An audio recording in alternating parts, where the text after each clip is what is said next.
Hello, everyone, and welcome to The End Is... Sigh. That's right. That is my co-host, Todd. It's me. Yeah. And that's my co-host, Nate. But I was going to have you say your name. I guess I did. Guys, I bungled it. We said we were going to go simple with this one, and I bungled it. Nate and Todd, Here we are. Yeah, I figured, I'll introduce you. It's been a while since I've done that.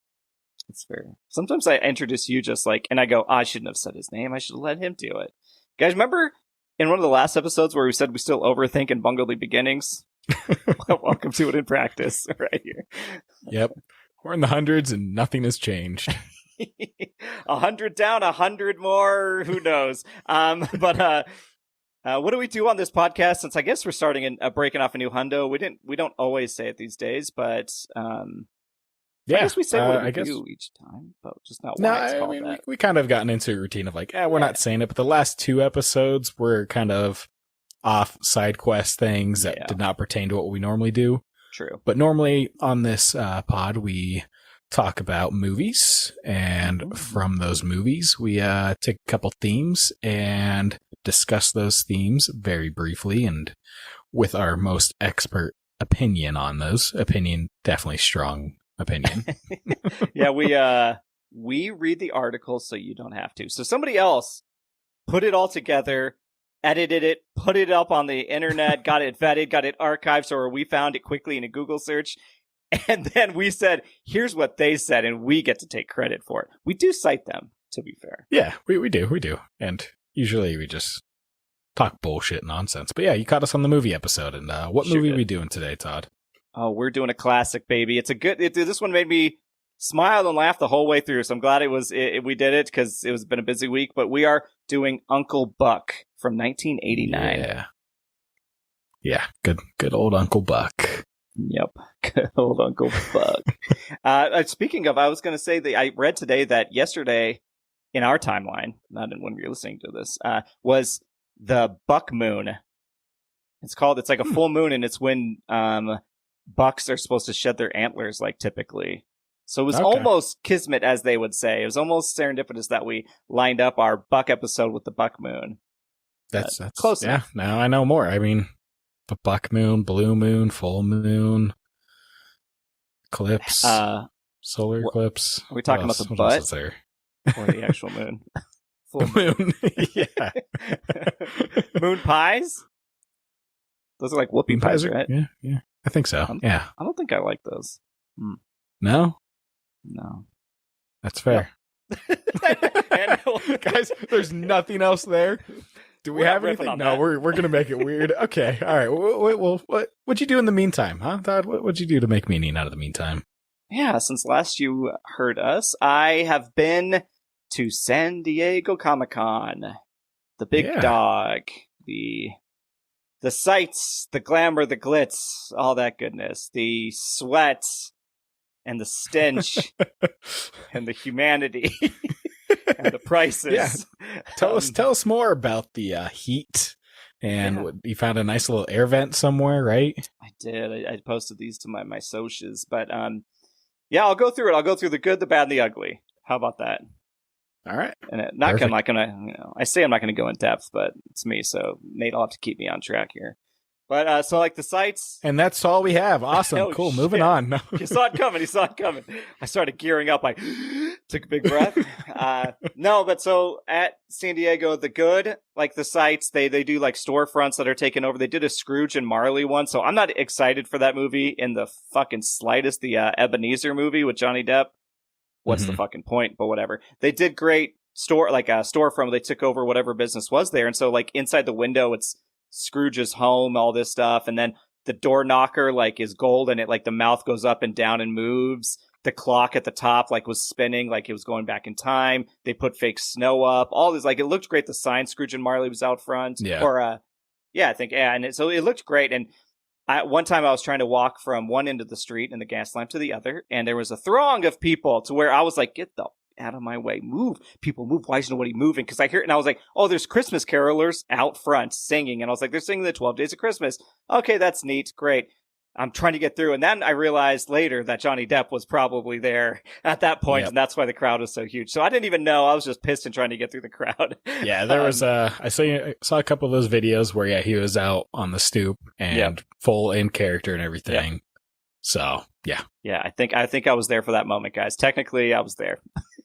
Was I being a Scrooge? 10 feet the other way? Sure was. Perfect. Yeah. So there's also panels. The panels were really good. I got to see the Lao Fei panel, which was great. Jack Quaid, nice. Deborah Ann Wall, Chris Judge. There's a couple other people, even the creatives. Super fun. Everybody seems like they really love it. We got to, like, that's when they released, like, the date and stuff of when it's coming out, all that good stuff. So it was fun to see them kind of talk through it, and Jack Quaid's absolute glee of playing a cube in that, and like the PVC pipe, there's pictures of him going around of him. He's like, I've never been more happy than I was on set on that. Like, so it was super fun. Good size. They put it in like the 4,000 people room. So it was like one of the bigger groups. And then we did a Stephen Butler panel that's because, the guy I went with, I went with two people, but the guy I went with, he really loves Scarlet Spider, and that's who kind of designed it. He didn't create it. He made it clear about that. He's like, hey, I didn't create the character, but I drew it the first time. I'm kind of one that, he's the first drawer of it. Yeah, I was going to say that feels like Rob Liefeld in a sense. Rob Liefeld created the design of Deadpool, but he's he needs to be humbled because he always like, I created Deadpool. I'm the Deadpool creator and everything. But it's just like, you just drew him in a couple issues and that's it. You didn't write him or create his character or anything like that. So it's really good to hear Steven being humble and like, I just designed him. I didn't really go through and actually do everything. Like, I'm not the father of Scarlet Spider per se. Right. No, and he made that clear. He's like, I just want to set the record straight. He's like, because people always say I created him. Like, I did not.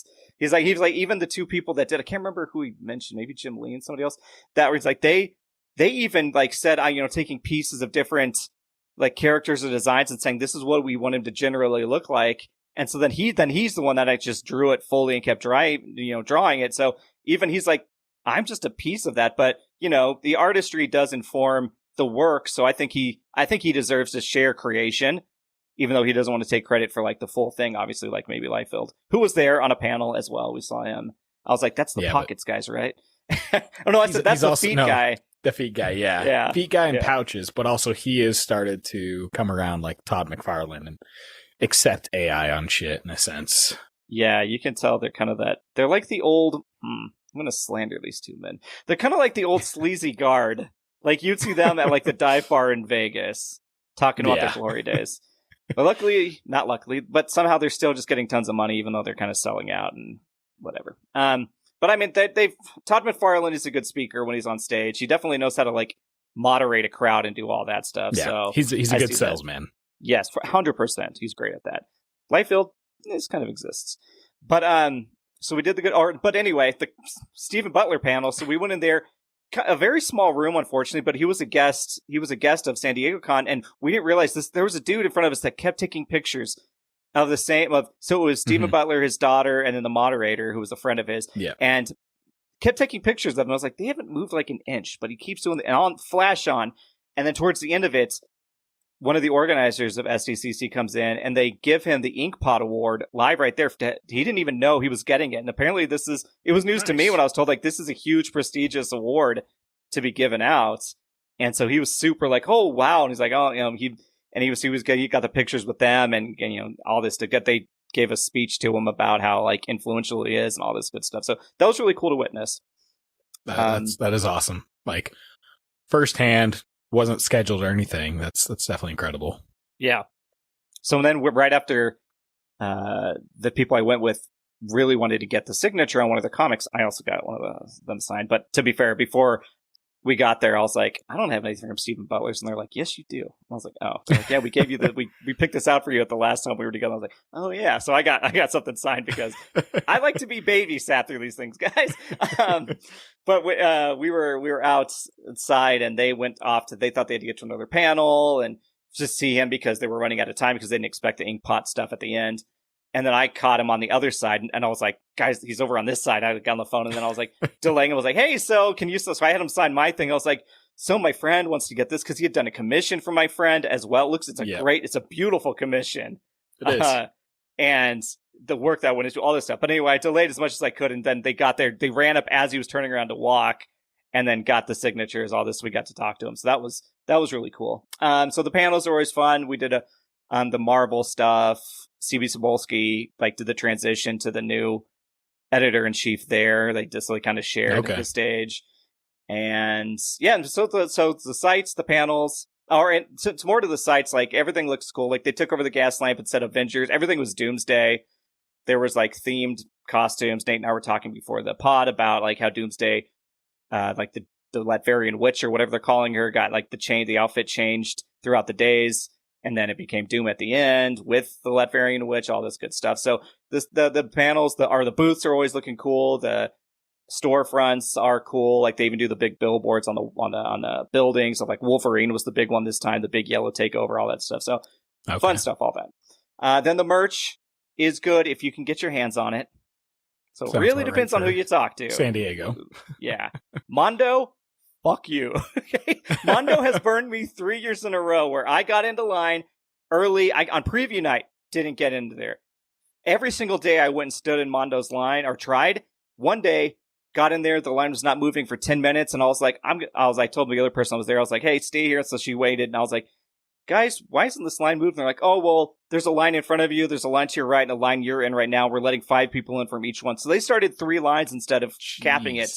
Never handed out tickets or comeback times or armband. So I missed out on the Wizard of Oz print I was trying to get my hands on. And it's did they have it set up? Because I know some cons will set it up where it's hey, each day we're going to allocate. Nope, they didn't allocate a single thing. And I even asked them, they're like, nope. They said there was only 100. And so once they went, they went. And I was like, They probably went on fucking preview night. And so the last day, no joke, I think Mondo had maybe 1 item to sell on the last day of the con. And it's still a packed day. Sunday's packed. That's good and bad, because clearly you're missing out on a lot of sales too, though. Because if you had only 1 item left on Sunday, there's so many people that missed out on buying stuff. Also, they were dead. It's just, that's insane. They were dead. No one had reason to go there. And make the print. So it was a Wizard of Oz print. It was an old school Dorothy one. Looked awesome. I was like, that's cool. But they're like, if you do 500 and then allocate 100 a day, then you still get the hype. You get to make the sales. It's still limited edition. 500 out of what, the million people that tried to get in there, 150 that actually do. Come on, man. So that sucked. And it's can I get merch online? Probably for more money, but it's also not the same thing. I didn't get it at the con, which feels like a better story if I hang that on my wall. I'm like, I was there, I saw it, I got it. Not I bought that on eBay. Great. That's a different feeling. No, it's always a different feeling of, cool, I bought it secondhand, but it's not as cool as getting it yourself. Yeah. Yeah. So the merch, I put that in the list of the good and the bad. Because it's atrociously hard to get sometimes. It's a lottery to get into the con. It's a lottery to get exclusives in the con. And it's always lines. But anyway, then the offsites is another one of the good. There were some really good offsites this time. Sometimes they're big misses, but we had the Resident Evil offsite where you basically, their app fucking sucked, to be fair. But everything was decorated like Raccoon City. And you would go to phone booths and you would get the drink. And Zach Krager, Austin Abrams went up on stage and they were there and they answered questions. And one of the people I was with got their question on the big screen, and so I have a recording of that. So that was really special and fun. The Green Lanterns experience, where you act like you're getting initiated into the Lanterns. That's all. Everybody's taking it dead serious in there. All the actors, there's a car broken down. It's from a meteor. It's all this stuff. You run through spotlights in this room, and then you have to solve this almost escape room with actors that are there. It's very well done. The Audible Lounge was Dungeon Crawler Carl themed, and there was a lot of stuff in there. Luckily, no spoilers. So that was fun. And then the Lodge, which is the biggest thing every year, always sucks. Always fucking sucks. It is basically just billboards. But they had good drinks. So we went to the Star Trek Lounge, got a drink, went to the Dutton Ranch Lounge, which Paramount, go fuck yourself. Got a drink from there. And then we went to the Avatar Last Airbender Lounge and got this really good green tea. So that's the best part, is go get free drinks and then piece the fuck out of there. Well, I didn't see any ship photos. The ship was not there this year, so they stopped. This year, they like didn't do anything con commissioned behind the con, so there's nothing in the big field, nothing like that. It was very weird. Everybody's very like confused on to why they didn't do anything out the back of the con. It doesn't make any sense, but we did line up all the way back on the pier to get in one day. That was crazy. So then the bad, the merch, the lines, I already said that. Security won't let you sit down on the floor. They won't, like, even outside, like, around it, they won't let you stand against the wall. Signs they put up on the second day was like, no sitting or standing against all the walls. It's like, there's nowhere to sit, man. Where would you like us as humans to go? There's only so many tables, like, up in, like, random food places. So security's always little punk-ass bitches. Then the ugly people, humanity. There was a con volunteer. I put that in quotes because they basically came in late to a panel, sat down with a kid, and then they left an open chair next to them. And then when the volunteer came in, because they'll let people in as they see seats are open, and they'll like, you know, whisper like 1 seat over here, 2 over here, whatever. They were trying to get people in that seat because there's exclusives to give away as well. And he's like, his wife's in the bathroom. Or no, like, my wife's in the bathroom, right? His mother's in the bathroom. Yeah. And then later she came back, like 10 minutes later, like, anybody? Is she back? And he's like, oh, well, he's changed it to a he. Now somebody else was out and trying to come back in, coming back soon. And then once they got the exclusive, there was some chirping behind him. Let's just say we were kind of letting him know that we didn't agree with his lies because we know it's a fucking lie. And then he's like, oh, these fucking people, they're, you know, whatever. They're not happy with me. So he left. Wife, no one ever came. So bully on you. If I was him, I would wait until somebody showed up, right? Wouldn't that be the fuck you guys? Yep. But 100%. So when also, we're like, for someone to escalate the situation and get more upset, yes, clearly they're in the wrong. They're just like, well, if I make a scene out of this, they'll get awkward and feel like, oh, I am right or some shit. Yeah, it's just they're like, this is not the spirit of the con. And they pulled out a pass apparently with poems like, I work for the con. And it's like, that's even worse then. You're abusing it. And apparently you're not working. You're sitting here. And then so we went into a panel the very next day. He sat in front of us again, and we're like, because we already had a confrontation with him. And he put on his con polo shirt before he got up to go out, didn't get a pass to like return tickets, and did something, and then came back in and then took it off. We're like, this dude is cosplaying like he's getting away with this shit. And then he got the comic at the second one, you know, and then left again and then never came back, and no one ever joined him. Like, or a woman did join him, and I say woman in quotes as well, because also might have been a pseudo daughter. We're not sure who these kids are he's bringing into these panels. I don't know. But either way, this dude's a piece of shit. But anyway, it's one of those, like, when people bring their kids to those events, when it's like, oh, one per person and all that, then they're like, well, I have 3 kids here, so I need 3 more and all that shit. It's just, if it was actually for the kids, babies, great. Yeah. But if it's not for the kids, then we know, like, you just drug them along because you didn't want to get a babysitter, and you figured, oh, if I bring them, I can get more shit, and it sucks. I'd say it's 18 and up, and you can get a comic. Like, show me your goddamn license. Of course, I would eat up all the time, but there's better ways to organize these exclusives and keep people from gaming the system. That guy was totally faking, or if he was working, somehow he was off during every single Marvel panel. Yeah. And the fact that he kept taking his polo on and off is just, I don't know. He probably worked the Mondo booth too. I'm gonna Google this. I'm gonna Google Mondo workers. I'm gonna cross analyze with this dude. We should have got a picture of him. He looked like a douchebag. I'm slandering everybody. He looked like that kind of guy. You know who he voted for. And then so we had bad con questions as well. Totally bad ones. Yeah. Somebody went up there and was like, I actually don't have a question, but where's your favorite place to eat? And they were all like, I don't know. It's like, dude, go sit down. There's other people. Anyhow, man. Yeah. So I mean, that's the humanity. Again, we just talked about this about Fan Expo. Humanity is the great part about the cons and the worst. So you just weather the storm. Sorry, that was all me doing SDCC. There was a big update. That's what I did for the last week. So what did you do in the meantime? Guys, I did not go to San Diego. I had a nice mundane weekend in life, just not doing a whole lot. So it was good. I saw the Odyssey, so there was that. Oh yeah, I saw it too. Yeah. I saw it the day before we left, so I wouldn't get spoiled. Nice. Spoiler alert, no one's talking about that movie. Yeah, I mean, it was good. We saw went and saw it Monday, and I'll say I'm definitely surprised. A packed theater on a Monday at 11 wow. a.m. Kudos to them. That's really good. Yeah, it's getting the sales. Like, it's just no one, after they're done, they're like, yeah, there's nothing really to talk about it. It just kind of No, felt flat to me. It was like, it was good, it looked good, but there's nothing to write home about. not an yeah, Odyssey pun. It's just, yeah. It was a popcorn flick that didn't change any outlook for Yeah. me.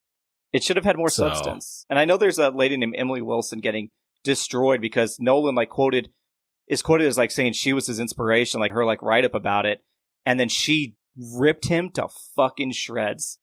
Like, it's called Yeah. An Uncomplicated Man. She released her review of the movie and just tore it apart, dude.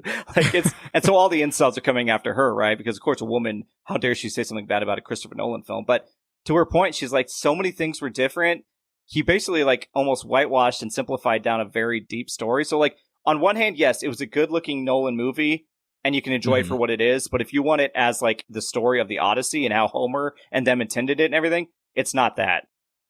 Yeah. So you have to kind of see it from both lenses. I can see both. I'm like, great, she's got great points. I also thought it was like a good movie, but I can see that it wasn't the movie it should have been either, right? So Yeah. Well, I know also it's been getting hate from a certain group saying Magus? like, "Oh, I'm not going to go see that." Yep, because Elliot Yep. Page in there, Yep. and they're all upset about that. And Helen of it's just Troy is black. Oh Yeah. my god! Wow! What a like people just freaking out over stupid shit that doesn't affect their daily lives. nope. And guess what? Those people are famous as hell, making a shit ton of money, and in one of the biggest movies of the year, maybe in a long time. So Yep. sucks to suck, MAGA. Yeah, I saw there was a quote from, I think it was Elon Musk, where he said he's going to remake the movie all in Grok Yeah, and his AI. make sure it's correct. I was like, oh, that's going to be so fucking bad. Like, I hope he does it and it tanks. You mean the white supremacist is going to try and use AI to do his things? Wow, imagine that. Crazy. Yeah, he can. Oh, God.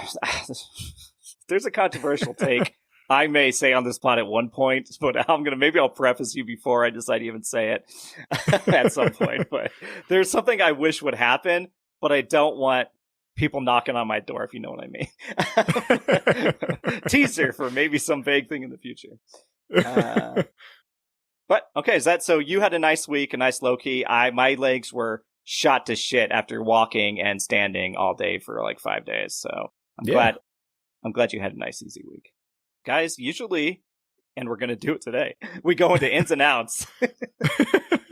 Yep. My in, unless you have an ins and outs, Nate surprised us once with this. I don't right now. Okay, perfect. Beautiful. This is going to be controversial only because people are arachnophobes, but there is a cool, and I dare say the Spider-Manest of spiders out there. I don't know if you've seen this that went viral. Like, it's the ballista spider that's found in Queensland, Australia, and it's basically like Spider-Man.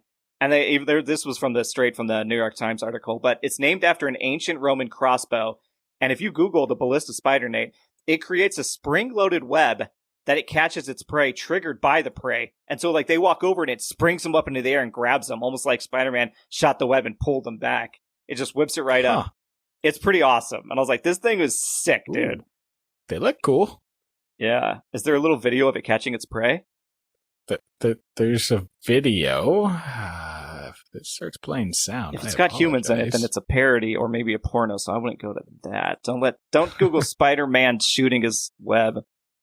Oh, no, it's got, it's advertisement right now, making sure We don't pay for people get their premium around money. here. What do you think this podcast is made of? Money? It loses money. Okay. Yeah. Oh. Oh, man. I'm waiting for this, guys. Oh, did you see it? Newly discovered. Okay. Yeah. Wow. No, that's crazy.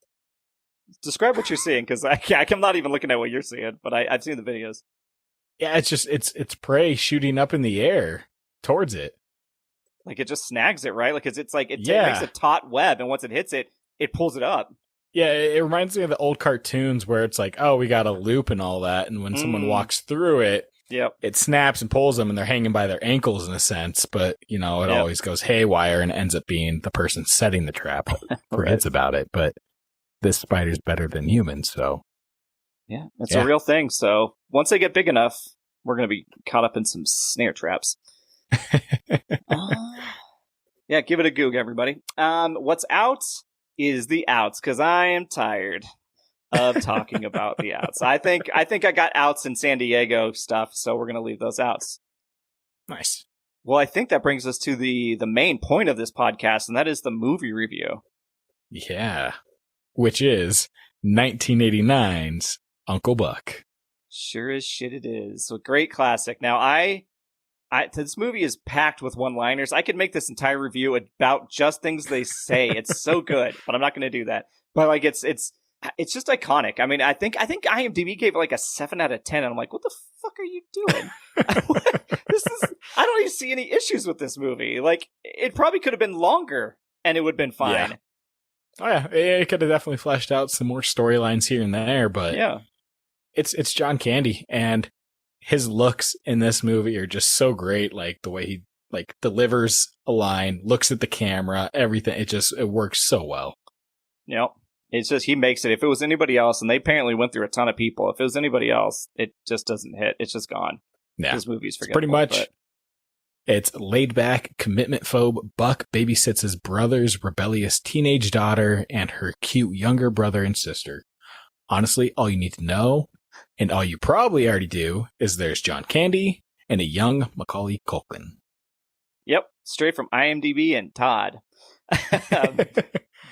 But this is Macaulay Culkin very much of like, oh, this is Home Alone, right? This is just an offshoot because it's straight up him being a self-sufficient child that is knowing what he's doing. It's great. Yeah. He's a precocious young lad. I think this was right before, right? Home Alone, and like, or was it? Yeah, and so he's doing like dishes at one point. It's so good where he's just like, he's man of the house. He doesn't need an adult. He's just chilling in life. It's so great. Well, he's doing dishes. The phone rings. He's like, could somebody get that? Yeah. And then he's like, I have to do everything right. It's so good. He takes off like he's doing it with dish gloves on too. Like he's just great. But before we get into all that, it was directed, like Nate said, by John Hughes, legend. Obviously, he did Breakfast Club, Ferris Bueller's Day Off, Weird Science, 16 Candles. He wrote Uncle Buck, Pretty in Pink, National Lampoon's Vacation, and Christmas Vacation, all the Home Alones, all the Beethovens, The Great Outdoors, Dutch, which is an underrated John Hughes movie. I love. It's with Ed O'Neill, and I can't think of the kid's name. Well, maybe we'll put that on the list, but and all sorts of things. So he's obviously a legend in the movie world. Yeah. So then we have John Candy as Buck, Jean Louise Kelly. Lauren, I don't know. I like having Nate read Metcalf. Yep. Yeah. Jay Underwood as Bug, Macaulay Culkin as Miles, Gabby Hoffman as Maisie, and others. Yeah. So I mean, there's like, I think maybe the parents. I think I chopped out of there. No offense to the parents, but like there's like, and then his like friend from the bowling alley, Bucks. But otherwise, it's a pretty tight cast. John Candy, obviously. Jean Louisa Kelly is the daughter. And she's phenomenal in this. She's gone on to she is actually the wife of Val Kilmer in Top Gun Maverick. Oh, okay. So she's still acting and she's still great and she still pops up in things. Laurie Metcalf from Roseanne. Jay Underwood as Bug. I wrote down, where did I put down my separate notes, guys? Let me wait for Todd to go down to his fucking things here. He is from Don't Worry About It. Bug is, guys, I don't know where that note is. I don't know how I lost it. It's gone completely. But he was in something else. Bug. But anyway, great cast. That's all I'm going to finish with. Yeah. Shall we get into the plot? Start breaking down this bad boy. Yeah, let's do it. It's basically the parents, Bob and Cindy. They live with the 3 kids. Tia, who's a teenager, Miles is 8, Maisie's 6. So there's young kids, and their one dog, no cat. No cat, specifically no cat is on this. Their one dog, though, I think it goes through some hell. Yeah, because your first introduction is the dog coming out of the dryer. Yes, which I was like, what is that plot line? What happened there? I think it's just the chaotic house, but it's weird because their parents don't seem like they want kids at all. They're horrible. And they're just like, I don't want to deal with this at all. They like, you'd think the plot is, they have to go see her dad because her dad has a heart attack. And so they call Uncle Buck to come watch the kids. And they don't want to take their kids. I feel like that's something where you'd probably just want to take your kids. It's, but they're like, no, we don't want to deal with them. Because they're rich as shit. And that the movie makes a point of that. Why wouldn't you bring the kids? Mm-hmm. I don't, especially when the daughter's like, I want to go, and Tia is mean as shit right from the jump. Like, she's mean through this movie. Yeah. And she wants to go do this because she wants to see it's also their grandpa. And there's like, we're not bringing you. And it's like, why? It doesn't make any sense. We don't have a plot, right? But I guess that's the point. Yeah. But she also, to speak to Tia and being mean, she has the iciest stare in movie history. Like, it's great. When she just like glares at the mom and Buck, and like, you're like, this chick might kill me, and she's not going to back down. Like, she plays it great. Well, yeah, she has the very mean line of like, I'd probably have a heart attack too if my family moved away from me.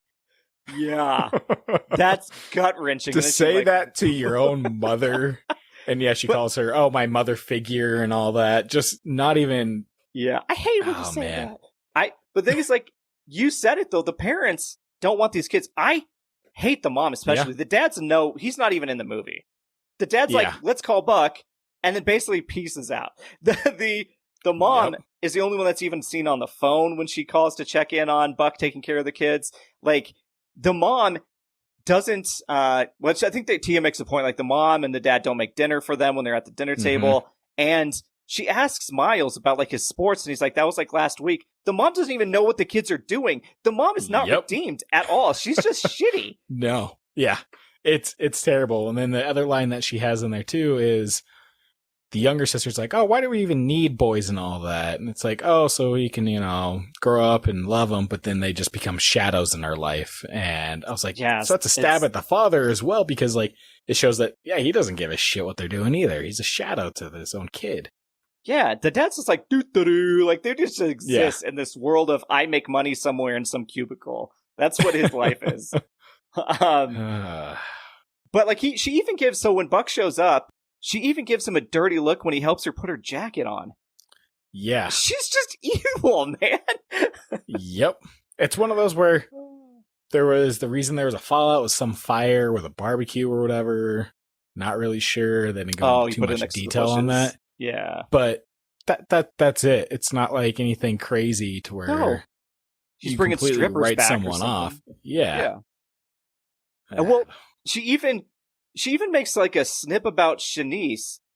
She makes like a line in that tire lady he hangs out with, and I'm like, what the fuck? Why is she about Shanice? For all intents and purposes, is great. Well, tire lady that like owns her own shop, her own business, and runs everything. Yeah. Who wants to give Buck a job, who wants to settle down and have kids in the suburbs, who keeps him on track, who's like, I want you to show up for work, who takes care of the kids towards the end when he needs it, even though Buck was a shit to her. Like, there's no reason to hate Shanice. She lets Buck freeload off for years, apparently. They've been together for 8 years, I think they say. Yep. Yeah. Oh, the mom is the fucking worst. Yep. Yeah. But let's see. So, I mean, essentially, we get kind of the backstory with Buck and Shanice that they're talking. Like, she wants him to basically grow up and not be Peter Pan anymore. It's kind of, he's doing Peter Pan syndrome. But they do make a stinging indictment about 42-year-old single men and how trashy they must be. And I was like, ooh, boy. No, that is, well, that's one thing I hate is maybe back then that was like the norm. But now it's like, you don't have to, like, it depicts someone that's older has to be like, we have to be married, settle down, have kids. We can't go hang out with our friends. We have to focus on life and kids, and that's it. But procreating.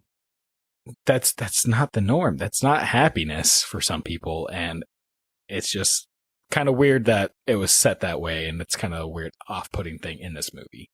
Yeah, well, and I was actually surprised they made Buck 42, because I feel like nowadays, or maybe even back then, it would be like, he's 32, and wow, he needs to be settling down. Like, I'm surprised they actually let him get to 40 before they started making that designation of him being bad. But like, for as bad as Buck is made out to be, right, in quotes, like, he's only shown to be reliable, helpful, honest, a problem solver, funny, empathetic, slow to anger, because Tia is just fucking mean directly to him and his friends. He packs their lunches, even if they're not great.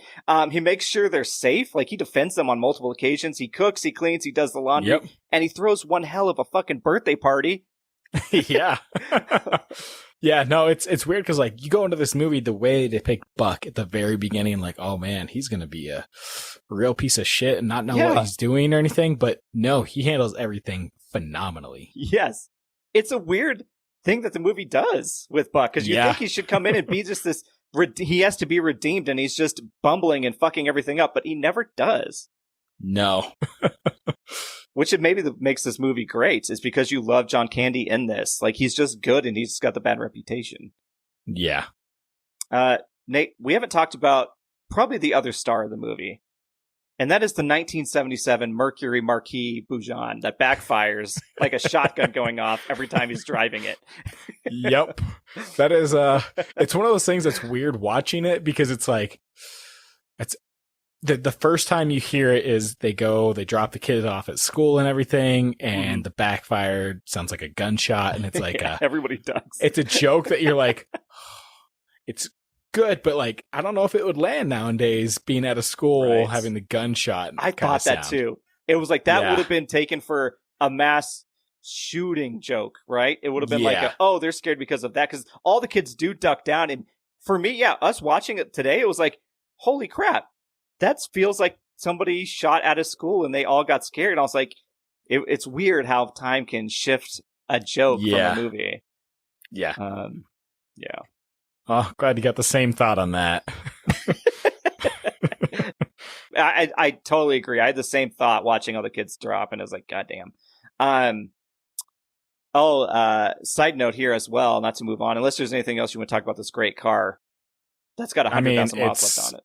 Smoking. It is a character in itself, because there's a point later in the movie where he pulls up and someone's like, hey, your car's on fire, and they're like, no, it's good. Yeah, it's so good when he almost runs Bug over and he just leaves him in this cloud of white smoke. It's like, dude, that thing's classic. That's a big boat, man.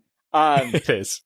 So first day he makes the kids breakfast. They don't even know he's there. Only Tia knows he's there. Well, yeah, because it happens all in the middle of the night. Yeah. That he goes over there, and he goes to the wrong house at first, too. Yeah. Which is great, because he's just yelling, hey, you gonna let me in, Bob? Yeah, every dog's barking, everybody in the neighborhood's like, what the hell? Yeah. Like, come on.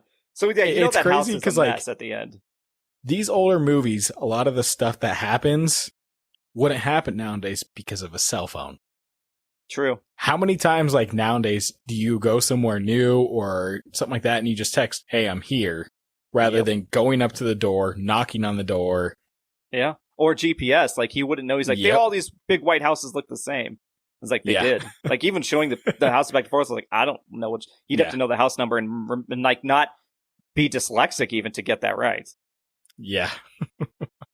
But what character I associated with most was Miles, because he says, oh no, he put onions in the eggs. And Ed Palms, I was like, yes, that's right. No onions in the fucking eggs. He's a real one, all right?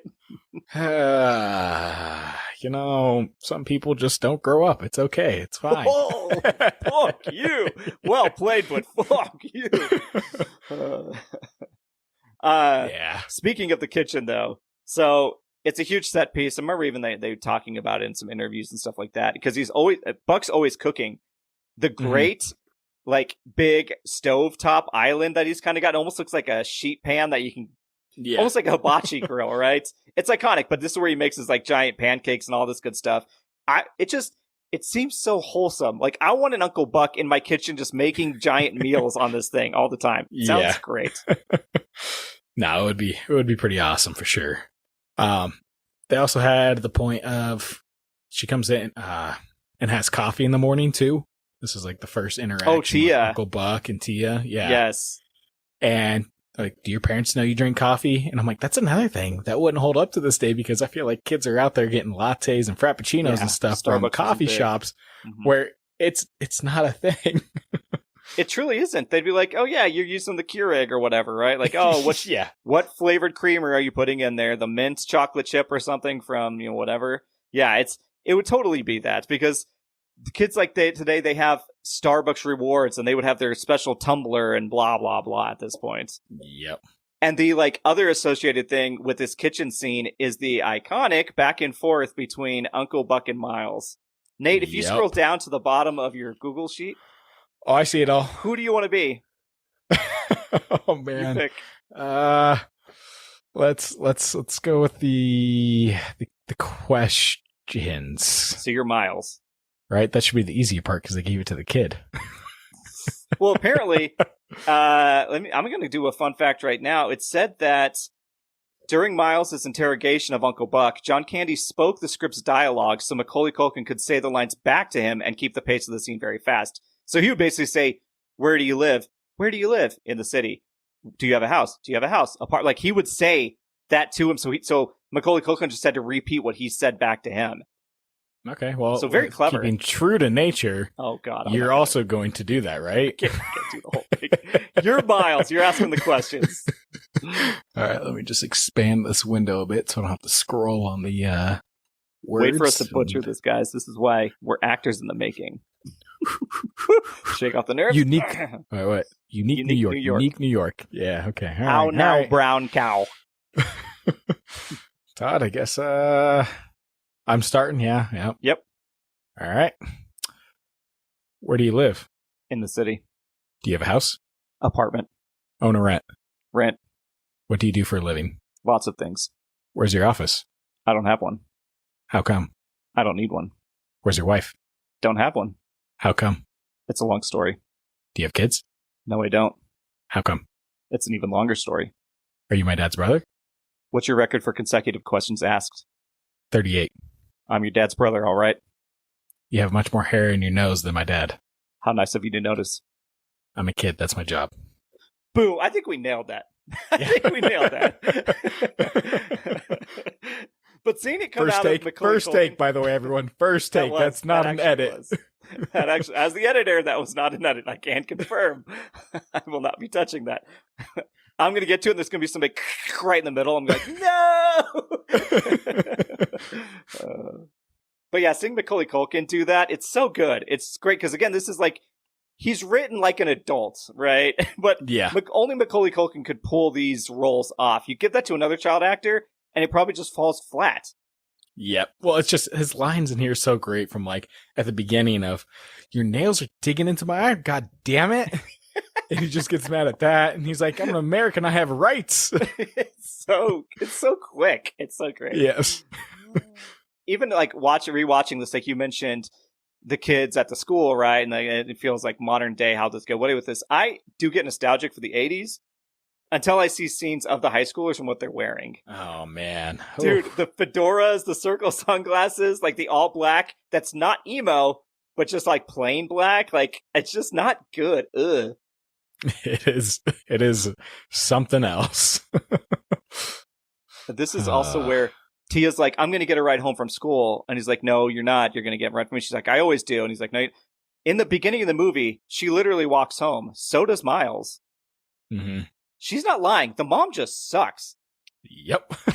And the dad too. To be fair, I'm focusing on the mom because she's the main character of the parents. But. Yeah, no, it's one of those where he's like, "I'll come pick you up at this time, and if you're not here, I'll just drop you off," and more embarrassing shit the next day. Yep, it's a good threat because she's like all about image Blair. I mean, to impress kid, school, all that kind of stuff. It makes sense. Yep. Nate, how did you feel about the vacuum by the couch? Because I still think it's genius.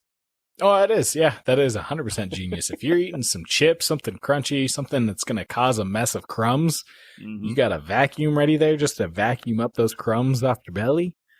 It's a real smart move, because there's times where you're like either in a car or something like that, and I ate something flaky, like a croissant, and you try to like, if you stand up, that's going everywhere, and you try to like shimmy off weird to where you can carry all those crumbs. Scoop it with your shirt, yeah. Yeah. I was eating chips and guac watching this, And there are so many chips on the couch when I sit up, and now all in my carpet. I'm like, I'm going to have to vacuum again. I just vacuumed. What a lifesaver it would be if there was like a tube that just came out of your couch and you could hit it, and it was like almost like a little shop vac, handheld.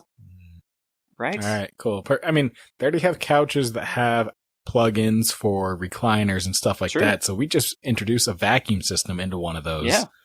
And people then are going to be fucking them couches. That's where you went first. That's where you first went. Tube. Was straight up Dewey and playing with the vacuum. Or JD Vance too. Yeah. God. All right. We'll put a thing that says do not put members inside the tube. That would be great. That would, one of those stupid just warning symbols that were like, man, now we can't get a lawsuit for this. Hell yeah. Electrical shock, and don't put your penis in it. But speaking of penises, this is where Bug enters the chat. Yes. So he goes to pick up Tia from school, and they're sitting on the stoop sucking face. Yeah, sucking face. She makes a point to do that in front of Buck to piss him off. Yeah. This is where I almost take Tia's side a little bit, though. I do too, yeah. Because he comes in just, I know what's best, and it's the overbearing, kind of protective father figure. In the end, yes, Bug is a piece of shit, but it's still one of those things of like, maybe not interject so much, just like, hey, it's time to go, not make a whole threatening analysis and everything. And I'm pretty sure there's dads that watch this movie are like, that's this daughter in a sense. Don't be doing that shit, and you're just making it worse for her. Yeah, because I mean, it's weird because I would say 75% of the movie, or maybe even 90%, Bug is just dating the daughter. It doesn't seem like it's a creepy situation. He does seem to take no through the whole thing, right? Until you get to the switcheroo scene at the end. Then you're like, all right, fuck Bug, piece of shit. He is what, Buck was right. But every time Buck sees him, they're just kind of hanging out and maybe kissing, maybe not even. They're just sitting there, and it's like he is doing like that overprotective in advance. So we do have the ability as the audience to know what Bug eventually does, but Buck doesn't. And so this is no give Bug the benefit of the doubt. We are not in the podcast saying Bug is good. Give him the no. He's a piece of shit. He deserved to get what he gets because he definitely turns to that monster at the end. But where he's like, where Buck like gets him like threats him when he's just making out with her on the steps as two high school students.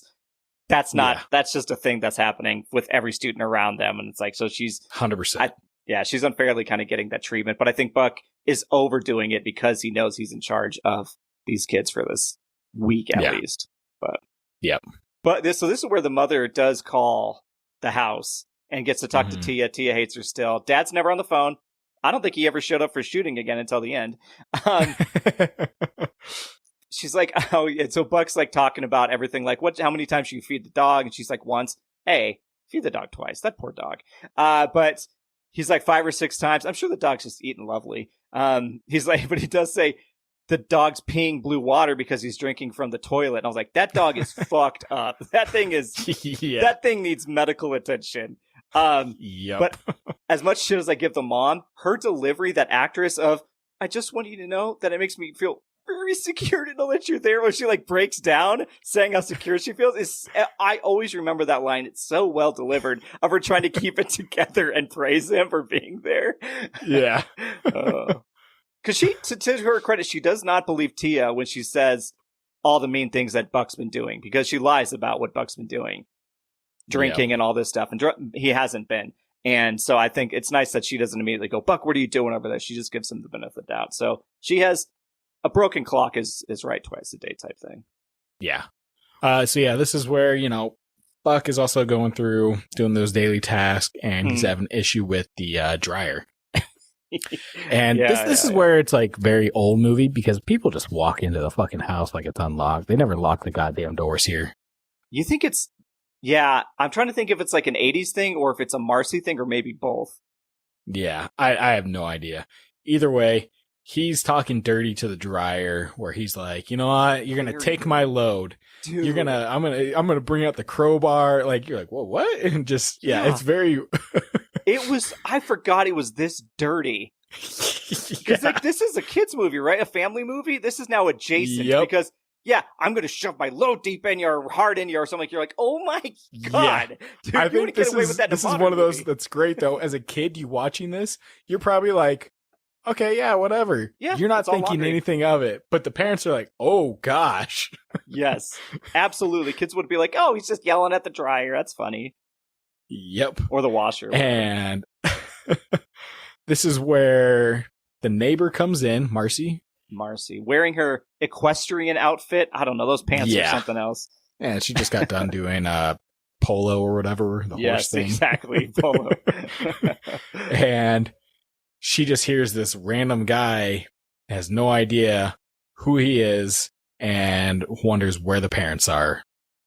Yep. So she like goes to their defense at least, but then quickly she wants to flirt with him. She's like the homewrecker, I think. But 100%. She's living her best single life almost in a sense. Like she's not the homewrecker at first because she doesn't know that he has other Shanice. Yeah. Yeah.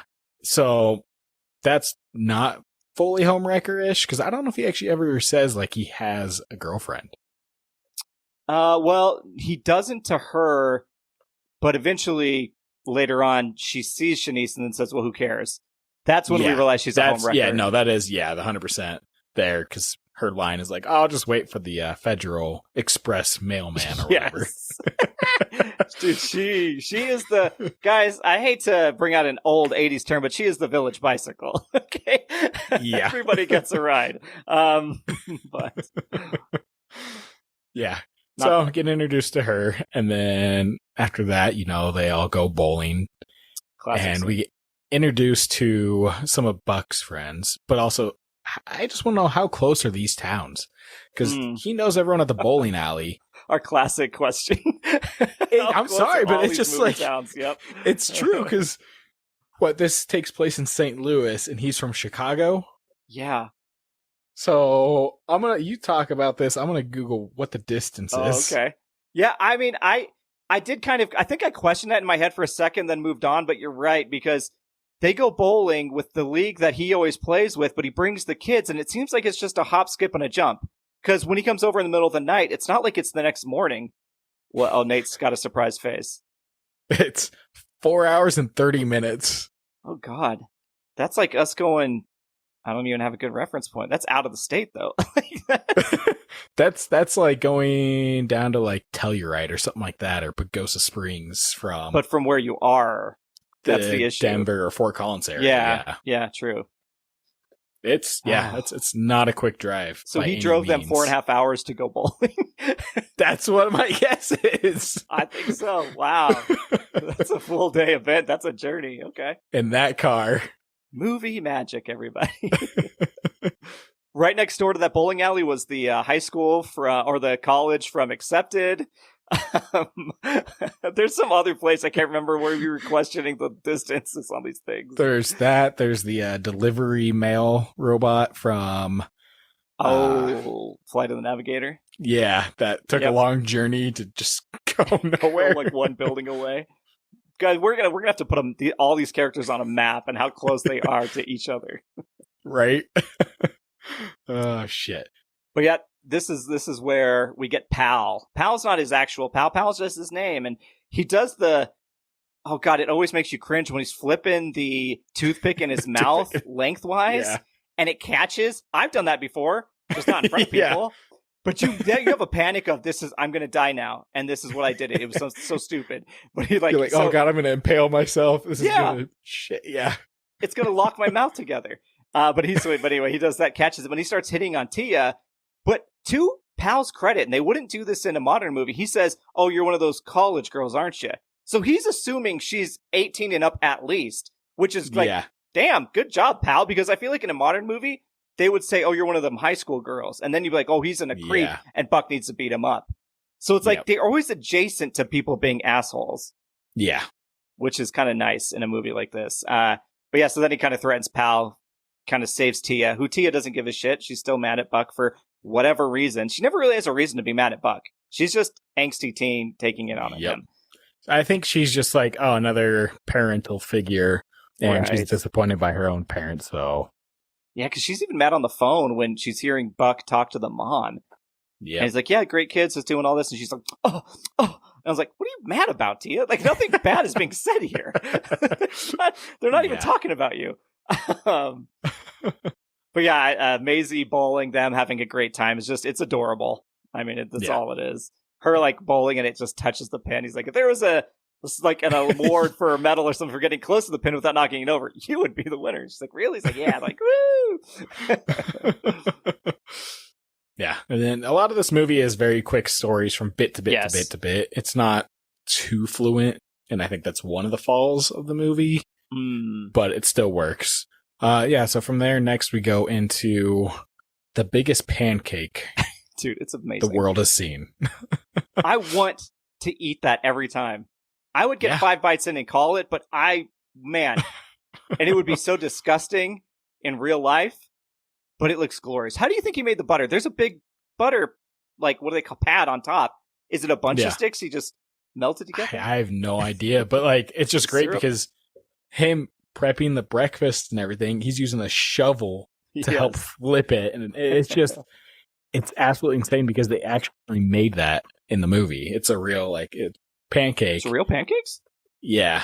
Granted, I think there was one thing they put in there that wasn't edible, so they couldn't eat it, but I think it was like a syrup or something like that. So the actual pancake was still edible. But either way, it's just a giant pizza, right? You know, you could do one of those in a pizza oven. A gigantic pizza oven, I mean, imagine that birthday party's never getting beaten. The kids act like they're not that impressed, and it's like, you just ate a mini sedan-sized pancake. No, I think the kids, because he wakes up and he comes down. Miles is like, oh my gosh. I'm just saying the other guests. Miles loves it. Oh, yeah. The other kids at the party, maybe they didn't get the pancake. Maybe that's the case. Yeah. But either way, it's one of those where, how do you, go from, your parents who don't know about hockey or anything, what you're doing sport-wise, to all of a sudden you have a breakfast that is just ginormous, and as a kid, you're like, oh, this is great. There's no onions, too, right? No onions in that pancake, I'll tell you that much, well, again, to shame the parents, they said that the dad was doing fine, the grandpa, and she didn't come back for her son's birthday? They didn't bring the son when they knew his birthday was... They didn't fly him out? Nothing? Yeah. I don't remember a phone call. I don't think the dad had a heart attack. I think they're just like, all right, we're going to have a vacation real quick, and... They went to hedonism. Banging with a bunch of strangers on an island somewhere. That dad's total cuck energy. Yeah, but then there was also a clown that they ordered, and it showed the carelessness of the mom probably not asking oh, is this a good clown service or anything like that? Yeah, he does bachelorette parties. That's not good. By the way, what bachelorette party is having that clown, or any clown for that matter, show up? I have no idea. But it is great because Buck fucking punches him right in the face once he realizes. And he does that spring-loaded carnival game where he pops back up, gets him again. The guy had the nerve to speak back to him because Buck's a big guy. John Candy's not a small dude. And that's always just, it just ends it. I don't know. They're all classic scenes. I could say that about every scene, but that's so. Yeah. It's another example of Buck being there for the kids and being not taking shit from them or, from strangers that may interfere with their magical life that he's trying to build for them here. Yeah. But then, to our point about Buck, backing himself up, then we get to school again. Mm-hmm. Where we talk to the vice principal that has worked in teaching for 31.3 years. That's 3 months, everybody. Yeah. Also, before he goes into the office. That's 4 months. No. Yeah. No, that's 0.3. So that. Yeah, that's 4 months. Okay. But I was wrong the first time. I need to go to school again. It's about, no, it's not 4 months. That's a third. A third of 12 months is 4. 4, 8, 12. It's okay. I guess if you're rounding. Yeah. 0.3 would be 3 months. But if you're rounding, you'd round down. But no, 3 months is exactly, 0.3. If 0.3 is 33%. So it could be no, 0.3 is 4 and a 3 and a piece? 3.5 months? Yeah. We're getting stuck on stupid shit. Back to Uncle Buck. Lessons with Todd and Nate Yeah. on simple math. Either way, before he goes in the office, there's the other kid where he's like, Dude, oh, don't worry, I'll loosen him up. Adorable. I'll loosen her up for you and all that. Don't worry, I'll take the blow.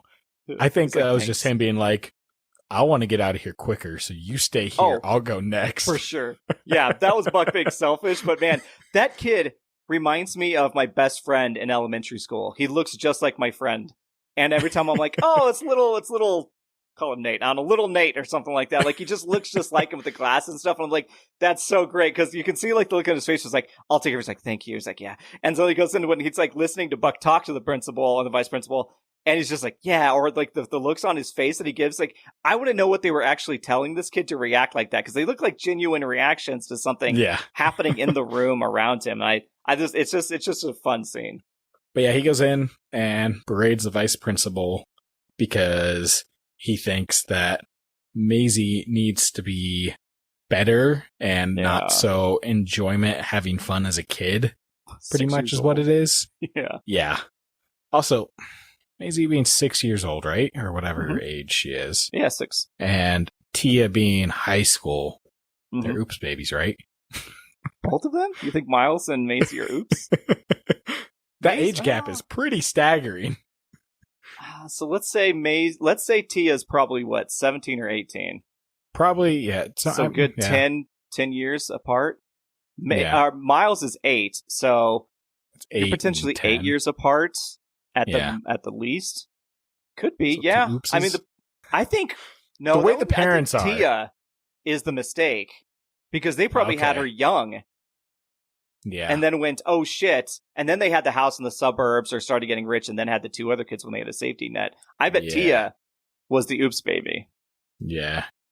Because if Buck is 42. So let's say the brother's 40, just to give him, Buck's the older brother. Let's say 16. They would have had Tia for 24. Okay. Which is normal for that time range. Yeah. So for that I era, 80s. I just think one of them's an oops baby, though, is because they don't care about their kids at all. Well, yeah. I mean, they're all oops babies if we're talking about the parents straight up in this movie.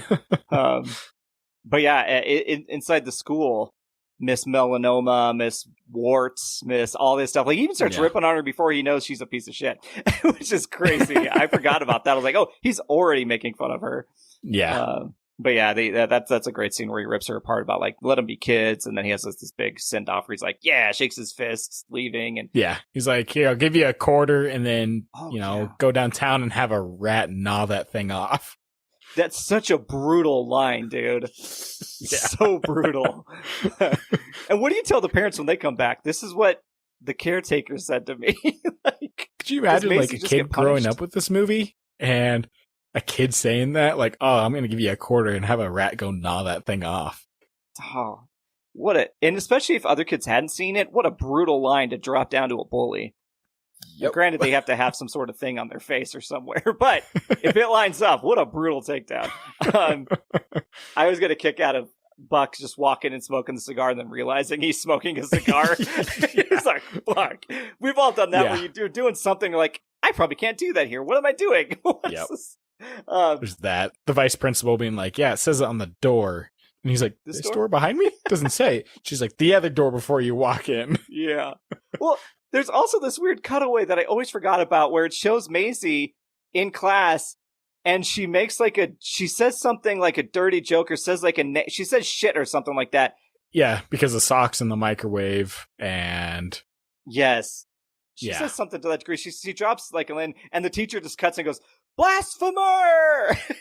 Just with the ruler, and that just cuts back. It's I don't know if that was supposed to be like the lead up to why he's talking to the vice principal, but at the same time, when they first meet up, the vice principal or Buck was like, "Oh yeah, my sister-in-law set this up for me to meet you." So I think maybe the day before she says that about Buck, then she gets a call because they're going to call the parents. Then the mom has. But when they call the house though, where Buck is at, not call maybe Tia took it. Maybe, guys. Wow, these plot holes in this great movie, Uncle Buck. We are We are scratching like a rat gnawing on a mole trying to find plot holes in this movie. It's still a great movie, but yeah, I just wonder these things of like, oh, it doesn't line up here in certain points. Yeah, no, I agree. Not everything makes, especially with like the landline days, right? To get a hold of people, her being out of no way. Maybe like I said, cell phones. That's the thing. Would have solved all this. What would also in the modern era, you probably couldn't get away with some of the things Buck does to people, like Bug, where he does threaten him with the hatchet, or later on hits him with some golf balls. Because I think Buck is so broke that no one bothers to sue him, or the people that would sue him, even though they claim they might, are so evil that the people around them are like, you deserve that. I think Buck is a very fine line and lucky with not getting in trouble for this stuff. Yep.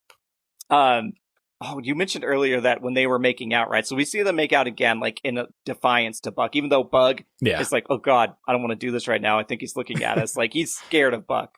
And the kids with their quick, smart things in the back seats, when Buck's watching, they're like, Macaulay Culkin's like, that's a pretty stupid thing to do during flu season.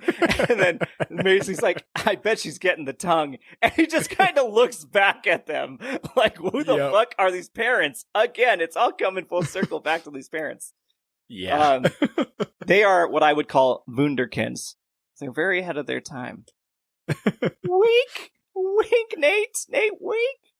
Okay, I'll take that wink and think about it. So pretty much this is the second time interaction with Bug and Buck, and he goes through and does a whole threatening thing again. This one, he's kind of okay-ish at the beginning because he's going in like, hey, we're going to go grab some ice cream. We just wanted to see if you guys wanted to join us. So it's more of him like, oh, maybe I can actually talk to Bug and get to know him maybe a little bit better in this moment. Yeah. That's where I was kind of maybe thinking like, okay, hopefully he's thought about like, oh, I shouldn't have been a hard ass at the beginning.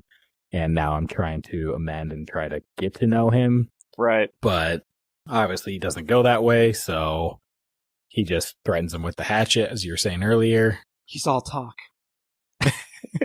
And then Buck backs his shit up. Yep. He has a hatchet in his trunk. Yep.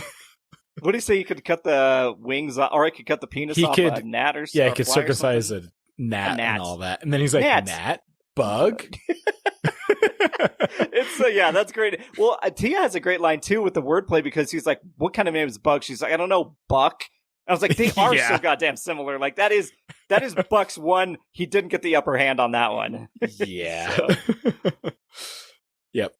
From there, next door neighbor comes by. Oh yeah, so this kind of happens in tandem. So Tia's a piece of shit. Tells Shanice on the phone that Buck's going out with Marcy, basically. Marcy, yeah. Yeah, and then Marcy, guess what? Unfortunately for Buck, shows up the next day, walks right in. And who's on the way to see Buck? Shanice, because she wants to call him out on hanging out with this Marcy and see if she's on the that 4.5 hour drive. Dude, yeah, right. Dude, you're right. That makes it way worse. All right. So yeah, pretty much she comes in and he's drying laundry in the kitchen on the microwave on the fan and everything that's just swinging around slowly, which is pretty smart actually for like drying in the house without a dryer. Yeah. She's like, oh, why don't you come dance with me? She puts on, he's like, no, I'm not going to dance. I'm not a dancer or anything like that. She thrusting into his leg. Yeah. She does a weird move where she starts like knocking his knee with her knees. Right. It's so weird. She jumps on him and he's like, no, you got to get down and everything. It's just, yeah. And Shanice walks in right when they're actually not when she's on him at least, but when they're like doing the shuffle next to each other. Yeah. And it's like, oh, hey. It's one of those where, once again, doors unlocked. People just walk in. Whatever the fuck is going on. Yeah, Buck could have avoided all this if he had just locked the door. Yeah, Buck looks like the scene of like him just dancing and then looking over, it's so dancing, good. Looking back over, and like, Nate's mimicking it. You're here right now. Yeah. It's such a great just look and everything that he gives for that. Yep. And so, of course, like, it looks really bad. Shanice doesn't want to hear him out and leaves because what Tia said is all but confirmed, basically, in her head, right? Yeah. And I've made a quick note in here. This is kind of when the kids start calling him UB. And I thought that was just kind of fun. Just UB, and I was like, that's a cunt. I said cunt by accident, guys. It's a good nickname. Did you hear what I just said? Yeah, I did. I was trying to get past it, and we just get beyond it, but you're digging into it. So let's get to the crooks and crux. Why are you saying that, Todd? No, I just misspoke, and then you kept talking. I was like, do I try to edit this out? And then you kept talking. I was like, well, now we're stuck in this. So I blame me saying that word on you. If the audience hears me say that word, that's on Nate. But yes, they call him UB, and I thought that was cute, and like that's just really fun. Like I forgot that they did that, and it just kind of shows that he's been there for a while, right? I feel like if you get a nickname from your niece and nephew and all that, that's pretty legit. Right, even Tia calls him UB, which is great. Yeah. And she hates him. She's coming around. She is coming around. Yeah. Which brings us to the final act, I think, of this movie. Kind of a bunch of things start happening at once. Yep. Well, it's one of those where it's like, oh, parents are coming home, so we got to wrap everything up. Right, exactly. The dad, the grandpa is doing fine. And so basically I split this into 3 parts. Let me see if you agree here. So 1, Buck needs to cheat a big bet at the horse race to make his yearly income. Yep. 2, Tia goes with Bug to the quote-unquote jumbo party, as the kids call it. Mm-hmm. So she ditches Buck. He doesn't know where she is. And 3, the kids need to be watched by Shanice so that he can go find Tia. So these kind of all happen in a row. And so I don't know if you want to, let's tackle each one. Yeah. So he's supposed to make the big bet, cheat a bet. That gets his yearly income because he doesn't have a job. This is how he makes his living. He's basically and pretty much, yeah.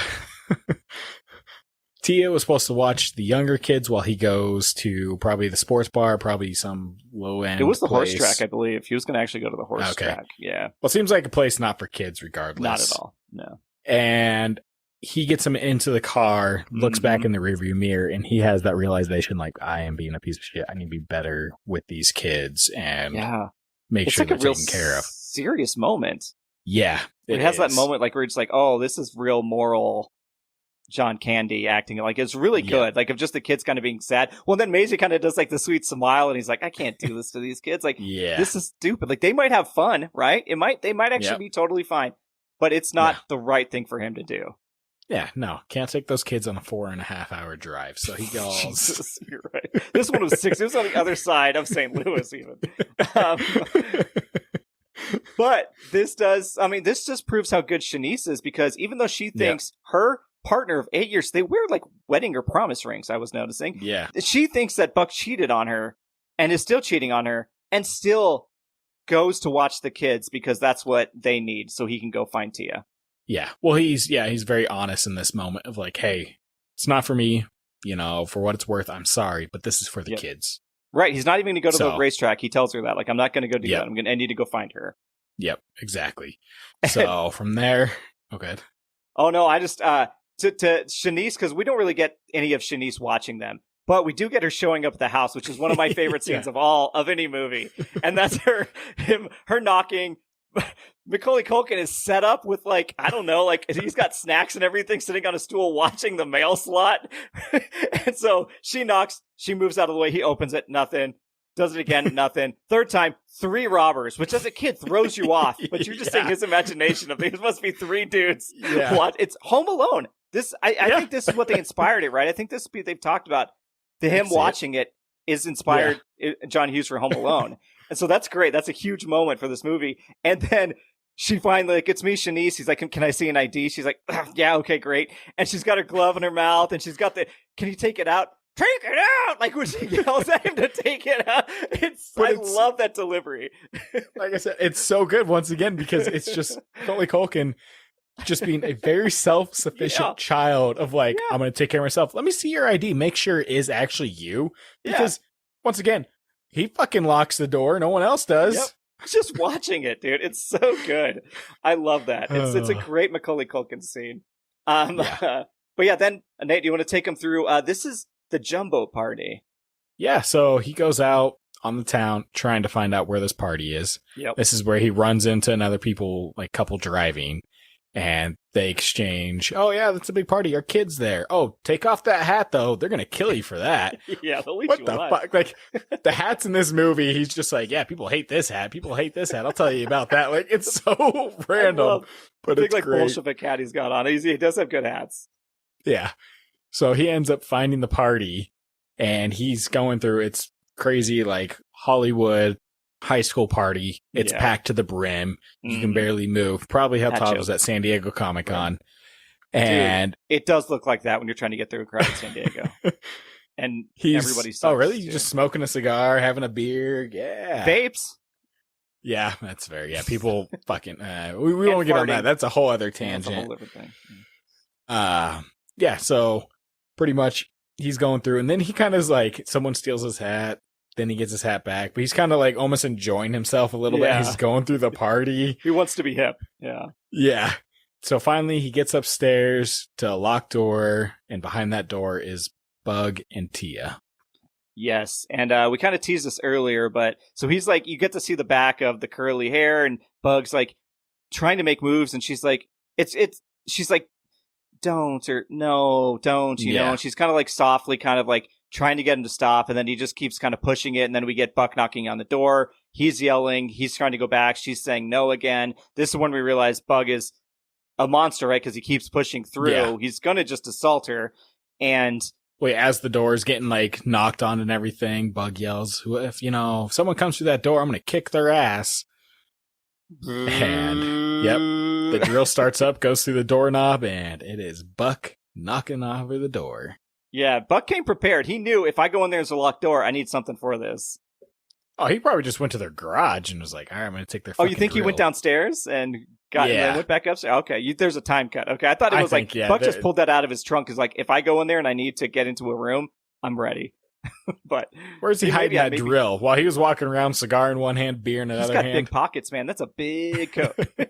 All right, we'll say he picked it up, and then he went back. He said, locked door, garage, busts in, and then realizes it's not Tia, it's some other chick. Yep. And he basically, it's so weird because these 80s movies play down sexual assault a lot. Like, if you've ever seen Pretty in Pink, I think is the one that's like horror, or is it 16 Candles? God, it's one of those. It's really bad, but because she's like, another she's John Hughes movie.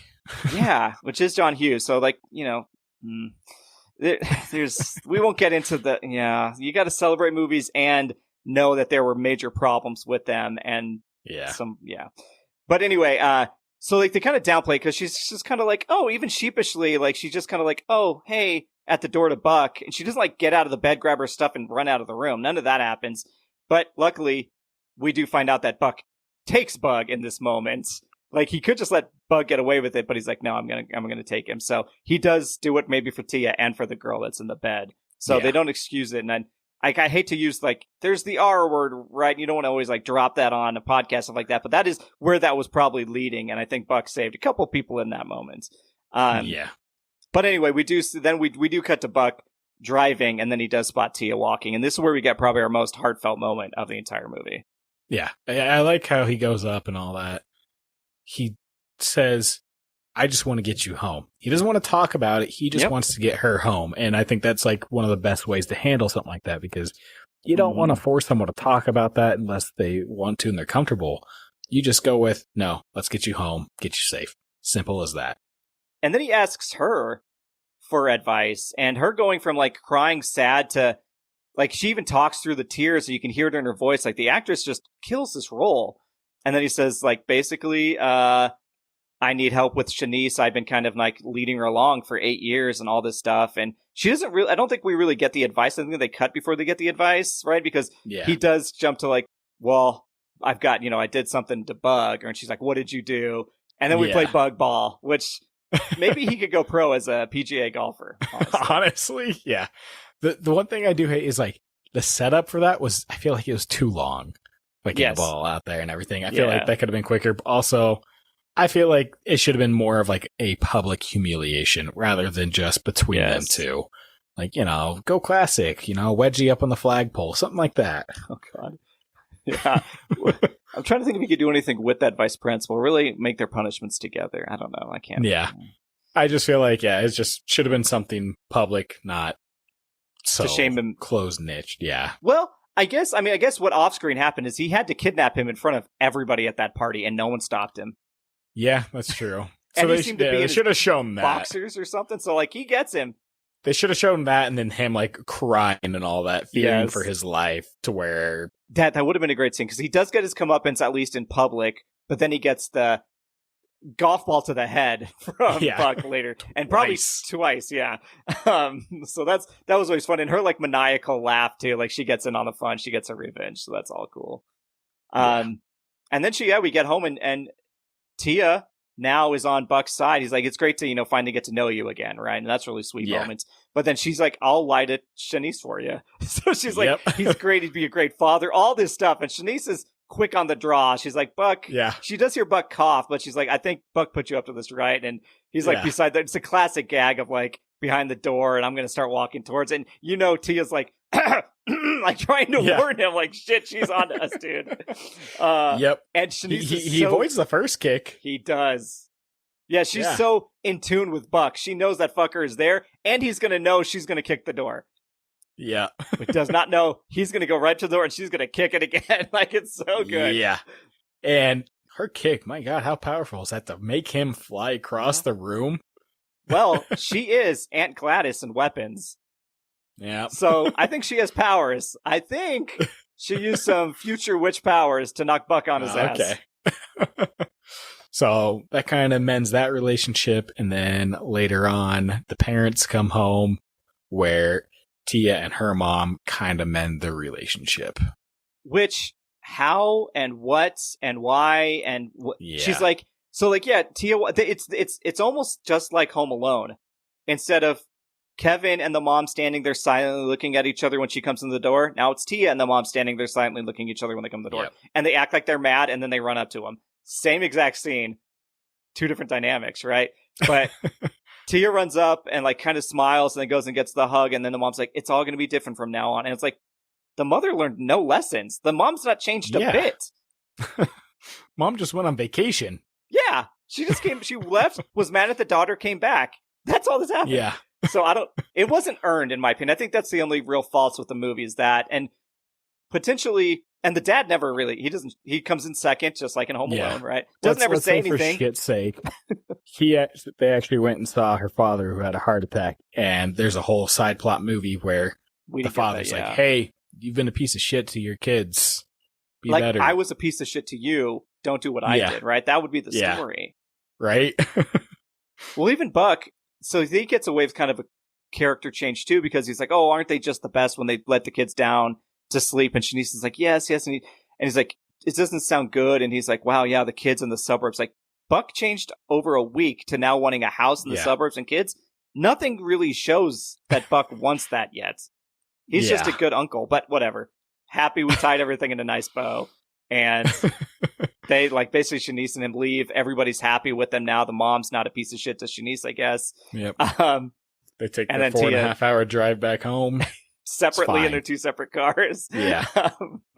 And that movie, I love a good freeze frame. We end on a freeze frame of Buck smiling and with his hand up. It reminds me of Breakfast Club, another John Hughes. Maybe I just like John Hughes movies, right? Like everybody. And he puts like where the big fist is up in the air. So then we cut, and that's Uncle Buck. Nice. We did it.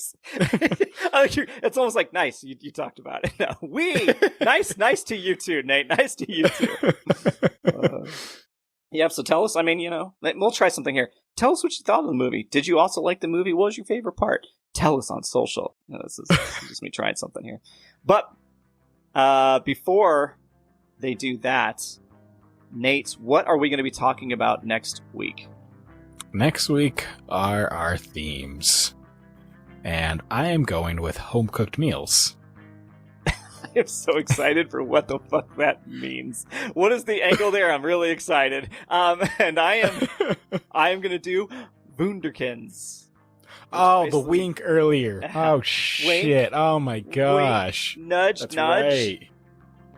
I thought he was winking at me for like some sexual reason, but okay. All right. Onward I've got the couch vacuum. I ordered one on Amazon. It already exists. Oh shit! Well, and also between now and then, what can you recommend they do to keep themselves occupied when they're not hearing our soothing voices on a podcast? Yeah, I'm gonna recommend a game. I'm gonna recommend Exit 8. So if you got 30 minutes, I've never played this. Go through and just play Exit 8. It's a fun little like puzzle-ish game. So How many players? 30 minutes, you'll get through it. It's fun. How many players? 1 player. Is it 1 player? Wow, okay. Yeah. So I'm gonna borrow that from you. I ain't gonna buy that. Well, I mean, it's not physical. It's only digital. Oh, really? I've seen the boxes. So it's weird because it's also... They made the game, but then they also made a movie based off of it as well. And I think Japan. Yeah. Oh, wow. So hi, Sin. Tell Sin I said hi. It's just a fun game that it just puts you right into it. And you're just like, okay, what am I doing? And you just figure out. You just get to Exit 8. That's all it is. All right. Okay, I will look for this then. I'm adding that to my to-do list. And what do you got recommended for him? Mine's also something you guys can do quickly online, and that is Google the short video called, and it's like the longest short. Okay, it's called Too Many Cooks, and then enjoy. It's from 2014. It's on YouTube. It's an earworm. You're going to be stuck with it in your head for a while, but you'll also really get the thrill that is Too Many Cooks. Nate, you've seen that, right? Too many cooks. Too many cooks. Too many cooks. My favorite part is the meta title cards that pop up in front of sitcoms. It's a great play on that. But yeah, do that. Google Too Many Cooks. Yeah. I think that's it. Where can they find us, Nate? Well, they can find us on social media platforms, Facebook, Instagram, YouTube. You can email us at theendofsight@gmail.com. Mm-hmm. Also, if you guys want, you can call us. Don't call us. You can call us because I have set up a number for us. So you can call us at 248-434-5508. I'll repeat this one more time for Todd. It is 248-434-5508. Okay, I'm going to call that after this episode. I'm going to leave ourselves a voicemail.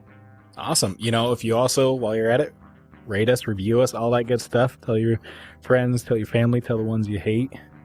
And tell the ones you love. That is also important. Oh, yeah, that too, yes. But yes, it's also important, but more importantly, it's the people you hate. That is how we roll here at the End of Sci. Thank you for another week. Hopefully you enjoyed all the shenanigans. With that, I guess, what's another name for balls? Oh, nuts. Great line to end on. And John Candyland. It's fucking John Candyland. Nice. I thought about that in the moment. I had in the moment, so I had to panic, switched it. But I'm leaving both in. All right, that's it. Bye. Bye.